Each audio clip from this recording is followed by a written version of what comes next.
Assalamu alaikum, welcome to Muslim Daily Reminder. In a world where anger and revenge often seem the natural response to offenses, there is an even more powerful force: forgiveness. Forgiveness born not of weakness, but of profound self-control, of wisdom rooted in an inner light. Today we will explore how the example of forgiveness transcended resentment, broke the chains of hatred, and opened the way to lasting peace. How, in the face of the worst persecution, it responded with clemency, transforming its enemies into allies, and offering everyone a timeless lesson in greatness. Imagine a man alone facing a world that rejects him. Every day he carries the weight of an unjust judgment, the weight of a hostility that never weakens, the looks heavy with contempt, the words sharp as swords, the perfidious whispers that spread through the city. It is not only the external persecution that marks him, but also the deep wound of a silent betrayal. Those he called brothers, those in whom he had believed, turn away, sometimes with cruel acts, sometimes with a silence that screams louder than 1,000 insults.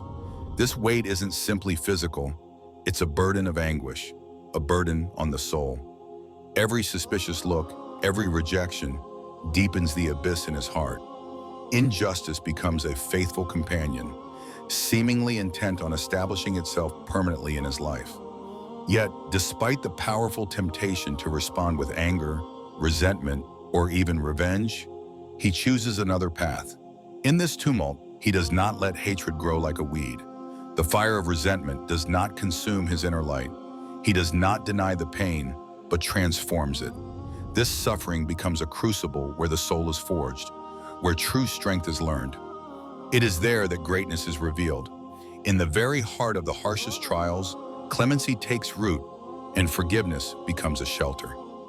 This is not a case of naivety or weakness. True strength lies in the ability to not let offenses destroy inner peace. In the face of blows, insults, and acts of violence, he responds with rare endurance and profound courage.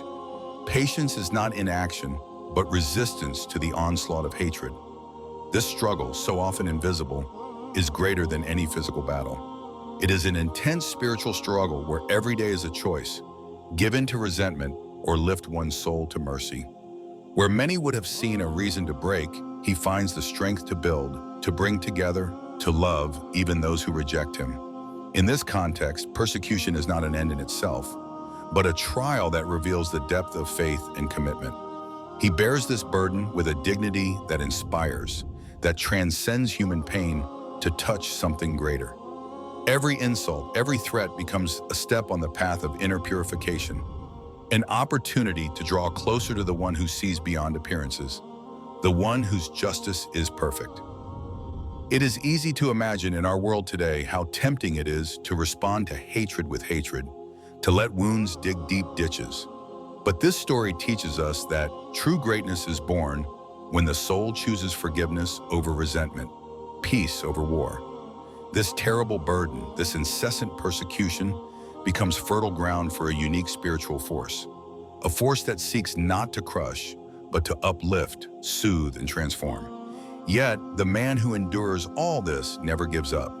He remains a beacon in the storm, a model of humanity and resilience. The weight of persecution, then, is no longer just a burden. It is the crucible of a light that will never be extinguished, proof that patience and forgiveness can bring peace to life in the midst of chaos. Forgiveness. This simple word, yet so full of meaning. It often evokes gentleness, peace, and reconciliation. But behind this apparent simplicity lies an intense inner battle, a fight that lays the soul bare. Because forgiveness is not a weakness, far from it.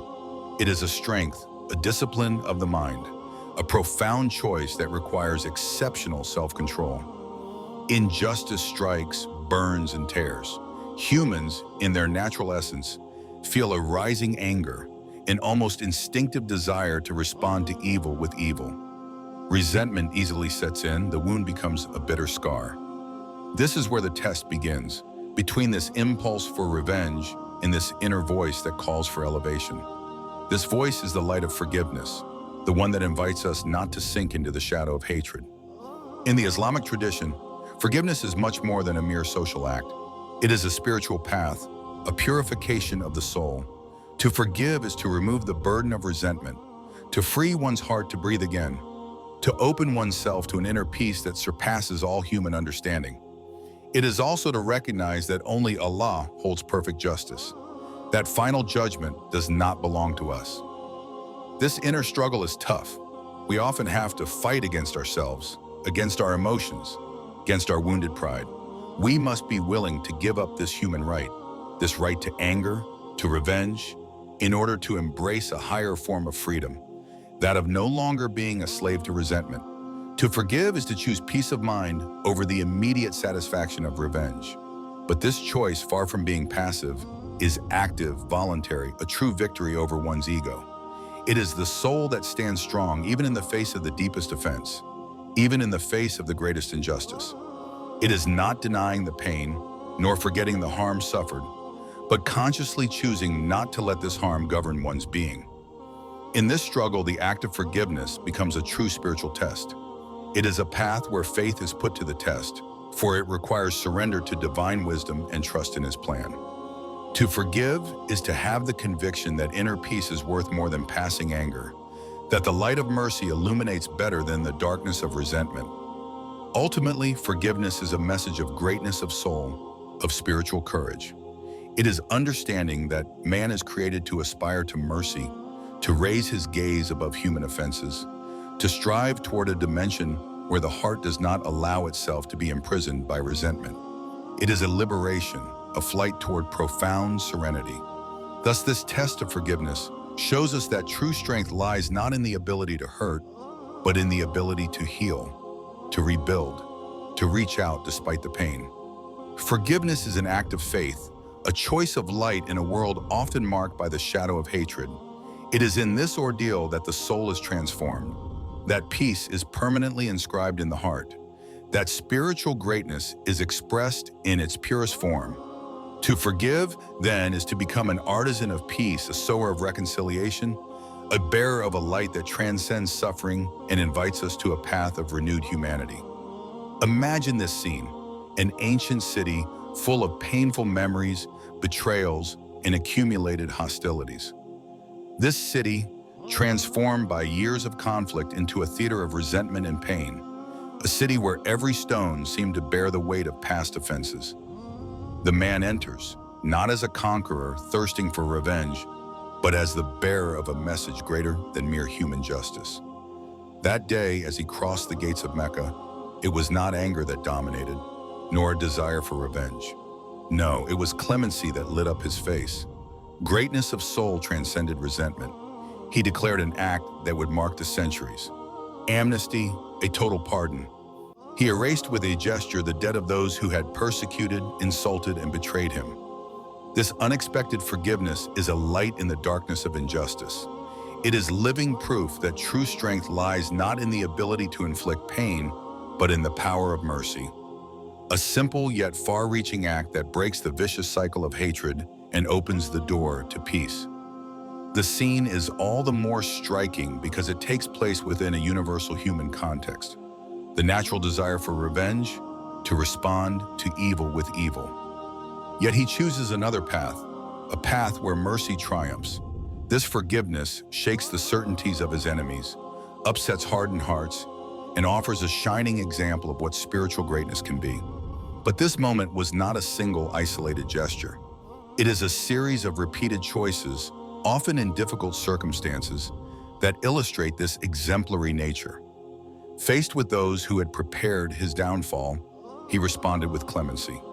When his enemies came to him, often vulnerable and repentant, he extended his hand, offering protection and dignity. This forgiveness was never a weakness.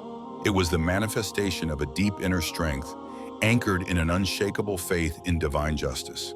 To forgive was also to recognize that true change does not come through violence, but through reconciliation, through the light that mercy instills in hearts.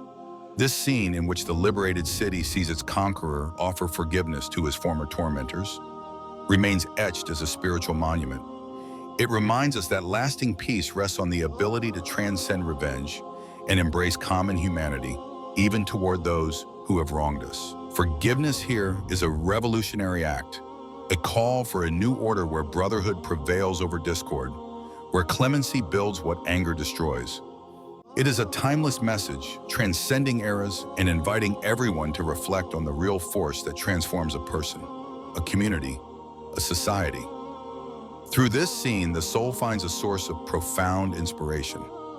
We understand that peace is not achieved by multiplying wars, but by multiplying gestures of forgiveness, however simple they may be.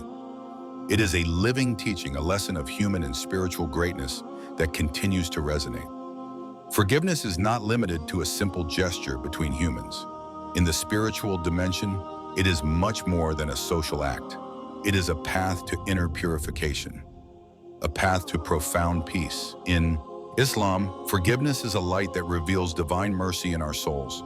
It is a mirror in which we see reflected the very essence of infinite compassion. This immeasurable mercy is the quintessential attribute of the divine. It is the source of life, hope, and renewal. When we forgive, we not only give a gift to others, but we open our hearts to this same mercy. Forgiveness then becomes a form of worship, a means of spiritual elevating oneself. It heals the wounds of the soul and dispels the darkness of resentment. At the heart of this teaching is wisdom, a wisdom that transcends immediate reaction. To forgive is to understand that resentment fuels the inner fire that consumes us. It is to choose to no longer be a slave to anger, but to embrace peace. This wisdom requires courage and clarity. It invites us to look beyond offenses and to perceive the human fragility that sometimes leads us to hurt. Forgiveness is also a powerful tool for purifying the heart. Our hearts are like gardens. Resentment and hatred are weeds that prevent the growth of the flowers of serenity and faith. By clearing these weeds through forgiveness, we make way for a richer, sweeter inner life, more connected to the divine source. But this purification does not stop at the individual. It extends to human relationships, communities, and societies. Forgiveness builds bridges where there were walls. In a world fractured by anger, revenge, and division, this Islamic value is a powerful message of unity and reconciliation. It invites us to transform conflicts into opportunities for dialogue and understanding. Applying these teachings to our daily lives is not always easy. The wounds are sometimes deep, the offenses heavy, yet the constant reminder that God's mercy is always accessible should encourage us. Within every human being resides a spark of goodness, a capacity to change, to improve. Forgiveness then becomes a key to unlocking closed doors, a means of healing the invisible wounds that gnaw away at relationships. On a more personal level, forgiving also means freeing oneself. It's an act of spiritual self-love. Holding a grudge is carrying a burden that tires and distances one from inner peace. By choosing forgiveness, we choose a lighter, fuller life. Islam teaches that true strength lies not in the ability to conquer others, but in the ability to overcome one's own passions, to tame one's ego, and to open one's heart despite pain. Forgiveness is thus a form of personal and spiritual victory. Today in our personal, family, professional, and social conflicts, these teachings resonate deeply. They invite us to reflect. What grudges do we harbor? What walls must we break down to restore peace? Forgiveness is an inner revolution that can transform our outlook, our relationships, and, on a larger scale, our societies. Thus, forgiveness is not reduced to a passing gesture. It is a state of being, a silent force that brings man closer to his highest spiritual dimension and connects him to infinite mercy, a gift to oneself and to others. Forgiveness is not limited to a one-time act. It is an open door to a profound, intimate transformation that affects both the soul and human relationships. When we forgive, we not only make a gesture toward the person who has hurt us, we also grant ourselves a long-held freedom. Imagine a weight you've been carrying for years, a hurt that gnaws at your heart, an anger that tightens your throat with every thought. This weight, this pain, mixes with your daily life, your smiles, your restless nights. Forgiveness is deciding to lay down this burden. It's daring to let go, even when the wound seems too great. It's a choice that requires courage, a hand extended toward healing. The one who forgives then discovers that healing is not just an illusion, but an attainable reality. Forgiveness transforms wounds into strength. It changes the way we look at ourselves, at others, at the world. It does not erase past injustice, but it gives new meaning to life, a new direction. Where there was resentment, there is now a nascent peace, fragile but real. Along this path, trust can be reborn. Not always immediately, not always completely, but little by little, forgiveness sows seeds. These seeds grow in the soil of sincerity, humility, and hope. They bear the fruit of a restored relationship, a renewed bond, a re-established dialogue. This is not naivete, but a much greater strength. The ability to rebuild where everything seemed destroyed. Forgiveness is also a light that shines on those around us. When we become artisans of forgiveness, we become artisans of peace. Every gesture, every word, every forgiving thought acts like a spark in the darkness of human resentment. It is not an isolated act, it is a chain that can extend, touching families, communities, and societies. A single forgiving heart can be a beacon, a source of inspiration, and this transformation is experienced in everyday life. Forgiveness is not reserved for great causes or historical moments. It is an attitude to be cultivated every day in our interactions, our conflicts, our misunderstandings. It is learning to see the human fragility behind the offense, to reach out despite the hurt. It is showing patience, gentleness, and a love that transcends resentment. Forgiveness is an inner revolution. It disrupts human nature because it requires us to overcome the instinct for revenge. It's a battle against ourselves, against the negative feelings that want to imprison us. But this battle is the key to a profound transformation, one that brings us closer to true peace. Through forgiveness, we become better versions of ourselves. We find serenity. We illuminate our own path. We transmit this light to those around us. He who forgives not only frees others, but also himself. He casts off the chains of hatred, anger, and resentment. He opens his heart to mercy, and this mercy becomes a breath of life. Forgiveness is an act of love, the greatest gift we can offer to ourselves and to others. It invites us to embody this light in every gesture, to sow peace in our lives and to build bridges where there were only walls. Forgiveness is not a simple gesture. It is a path to freedom, a key to open the doors of the heart and soothe tormented souls. Looking at this example, we understand that to forgive is to choose light over darkness, to sow peace where conflict once reigned. May this wisdom inspire us to overcome our grudges, to heal our wounds, and to embody this spiritual power in our lives, to build strong and lasting bridges today and tomorrow. Thank you for watching this video. Don't forget to subscribe, like, and share.